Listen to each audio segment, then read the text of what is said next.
Ketika ordonansi dikeluarkan terhadap jemaat di Pakistan dan situasi sedemikian rupa diciptakan sehingga khalifah pada saat itu tidak lagi dapat menjalankan tugasnya, bahkan dapat dinyatakan sebagai pelanggaran yang dapat dihukum, maka setelah berdoa kepada Allah Ta'ala dan berkonsultasi dengan yang lain, Hadrat Khalifatul Masih yang keempat rahimahullah membuat keputusan untuk meninggalkan Pakistan.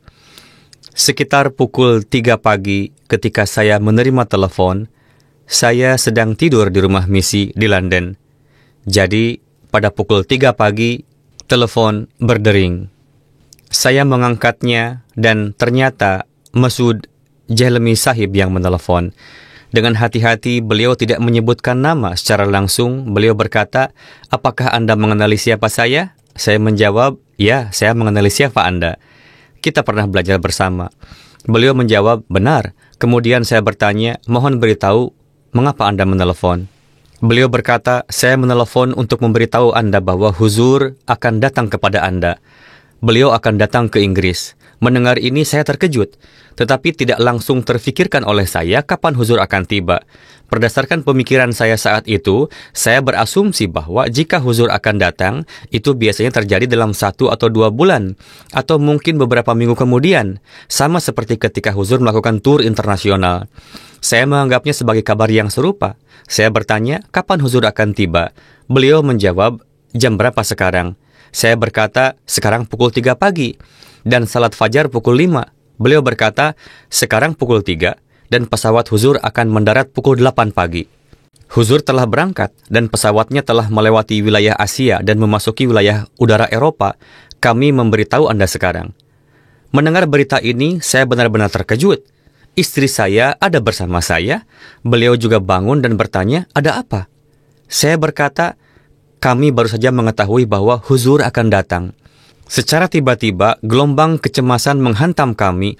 Tanggung jawab yang begitu besar, pengaturan yang begitu luas harus dilakukan. Bagaimana kami akan mengelolanya? Bagaimana kami akan diberi kemampuan untuk memenuhinya? Tapi pada saat itu, satu pemikiran muncul di benak. Ya, ini tanggung jawab besar. Tapi tanpa pertolongan Allah, tidak ada yang bisa dicapai. Jadi kami berkata, mari kita terlebih dahulu melakukan salat nafal, 2 rakaat, dan kami melakukannya. Setelah itu saya pergi dan mengambil alih kantor, dan istri saya mulai mempersiapkan dapur dan merapikan rumah. Dalam kegelapan malam itu, semua kegiatan ini berlanjut.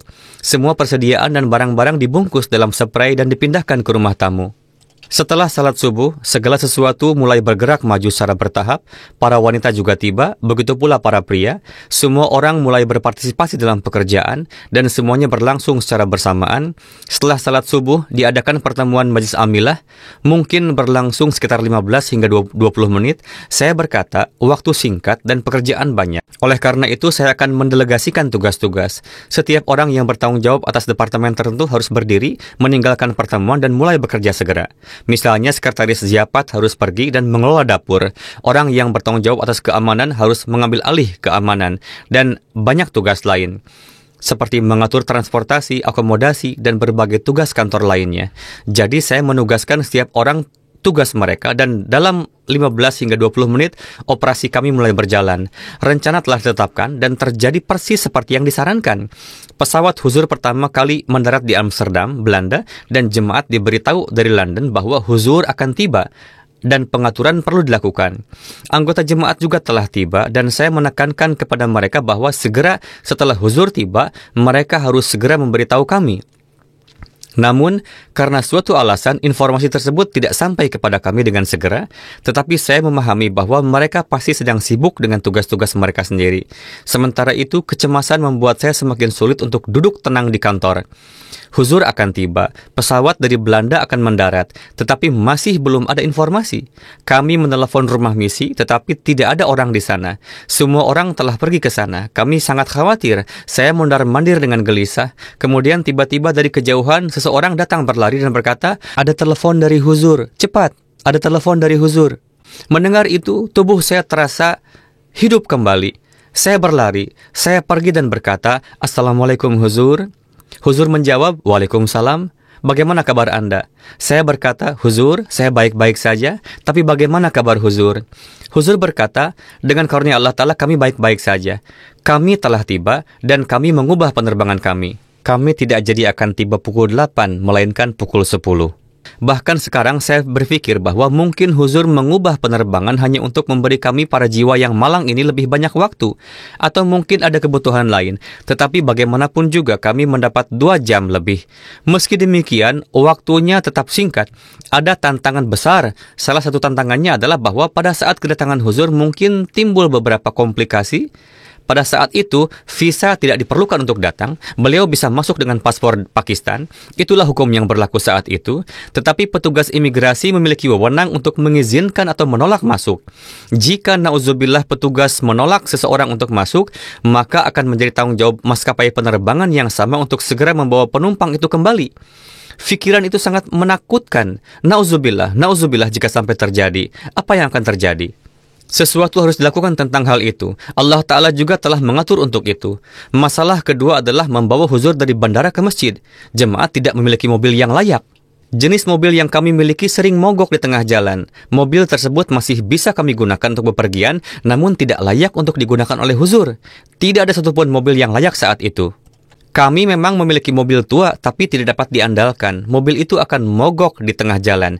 Jadi kami mengirim seseorang untuk berdiri di luar kantor penyewaan mobil, agar begitu pintunya dibuka, orang tersebut bisa menjadi yang pertama menyewa mobil Mercedes bagus untuk Huzur. Mobil itu harus tetap berada di bandara, siap digunakan untuk Huzur. Setelah itu saya kembali ke kantor saya. Setelah beberapa saat ada ketukan di pintu. Saya duduk di sana cukup khawatir. Ketukan terdengar. Ternyata yang datang adalah sopirnya almarhum Chaudhry Shah Nawaz Sahib. Beliau membawa seikat kunci di tangannya. Saya mengenalnya. Beliau masuk dan meletakkan kunci-kunci itu di atas meja dan di depan saya berkata, Chaudhry Sahib telah mengirim saya bersama dengan sebuah mobil Mercedes baru. Mobilnya diparkir di luar untuk digunakan oleh Huzur dan kunci-kunci ini sekarang saya serahkan kepada Anda. Coba lihat bagaimana Allah Ta'ala menyemaikan di hati para hambanya.